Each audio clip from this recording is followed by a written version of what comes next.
Okay, another interesting exchange. President Obama to Congressman Eric Cantor, who was going on and on and on about that there are so many extra costs to healthcare because of the regulation. And also, Cantor went out and put the entire bill on the desk. He printed out, at the time, it was 20-something hundred pages, and it was essentially a political stunt. Let's just put the bill on the table because a lot of pages must mean it's not a worthwhile bill. First, here's what Barack Obama had to say about that big stack of paper Cantor put on the table. You know, when we do props like this, you stack it up and you repeat 2,400 pages, et cetera. You know, the truth of the matter is that healthcare is very complicated. And we can try to pretend that it's not, but it is.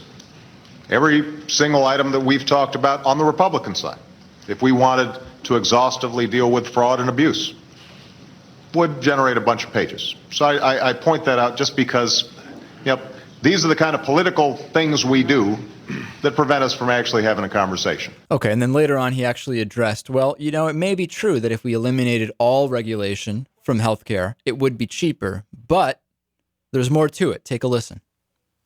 Now, let me respond to your question.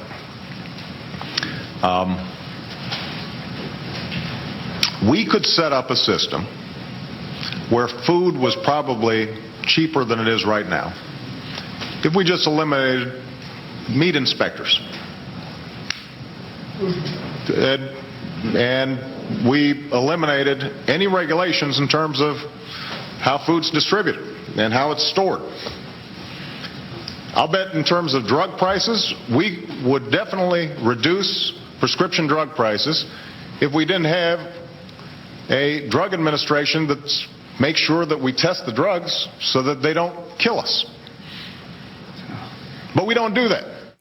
And I think anybody would agree, especially with all of the meat scares we've had recently, that same argument just wouldn't make sense anywhere else. So just removing regulation doesn't make sense. Not to say that the prices of prescriptions are not incredibly inflated, as evidenced by the fact that healthcare pharmaceutical companies are selling the same drugs for far less in other countries, and they're not losing money on those deals. So it's very clear that the price of prescription drugs have been artificially inflated for a number of reasons. Okay, John McCain, interesting exchange with Barack Obama. Take a listen. Behind closed doors, it was produced with unsavory, I say that with respect, deal making. The Louisiana Purchase funding of $300 million for one state. The Cornhusker kickback, which is, I understand now, been done away with. One of the things that, as provisions of this legislation. And then later on, going on to talk about that it's no longer the campaign season. Barack Obama not taking too kindly to John McCain's statements. Listen. Let me just make this point, John, because we're not campaigning anymore. The election's over.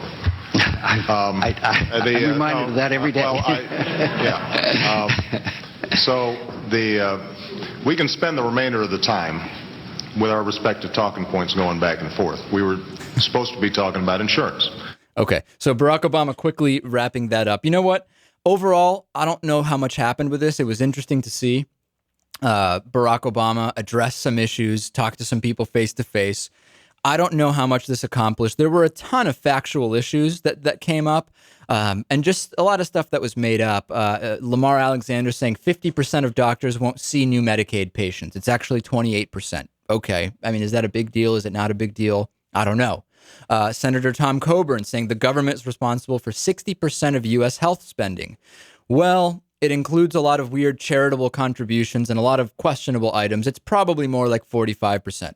Are we going to argue about 15%? Probably not, but it's billions of dollars. And it's constant. It's very difficult for the average person, even for us who took a lot of time to pull up these facts and figures, to really know what the numbers are. Numbers can be skewed so many different ways. That's absolutely right. And Harry Reid also going on to say reconciliation has been used 21 times since 1981 to kind of say, hey, this is a normal thing. If the president uses reconciliation, meaning we're going to pass something with 51 votes instead of 60, it's not going to be a new thing. And by the way, Republicans have used it more than Democrats. Well, it is true, but using it to pass healthcare legislation would be literally the most ambitious use to date of a filibuster avoiding maneuver that really historically has only been used to amend bills or to change the budget of a bill. To use it to pass healthcare reform would be unprecedented. Does it mean that the Democrats shouldn't do it? No. In fact, I think at this point, politically, the Democrats and Barack Obama need to pass healthcare reform with reconciliation. And here's why. The way it stands right now and the way that Barack Obama has not delivered on so much from his campaign has left the Democrats in a situation where they are going to lose big in 2010 if they do nothing or keep going back and forth with the Republicans. Yes, if they pass healthcare reform via reconciliation, many people, particularly conservatives, Republicans, and a lot of independents, at first will say, what are they doing? That is not bipartisanship. That's what on earth are they doing? But there is literally no downside at this point for the Democrats to doing that. Worst case scenario is now, which is that they're going to lose. Best case scenario, they pass healthcare reform via reconciliation. It goes well, even though it won't be implemented until after that election, but at least it's received well and it looks like something good will happen. And they maybe don't lose as many seats or maybe don't lose any. It's a best case scenario. Right. I mean, I'm not going to say that President Obama is doing all this strictly politically because he wants, the Democrats to have a chance later this year. But I think overall, from a PR standpoint, the summit is a good thing. I mean, good for who?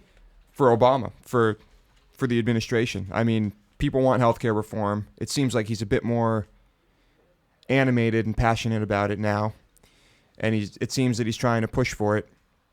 We'll see what happens. It's certainly not a bad thing. Midweek Politics is brought to you in part by Just Coffee Cooperative, fair trade coffee from around the world, roasted daily at justcoffee.coop.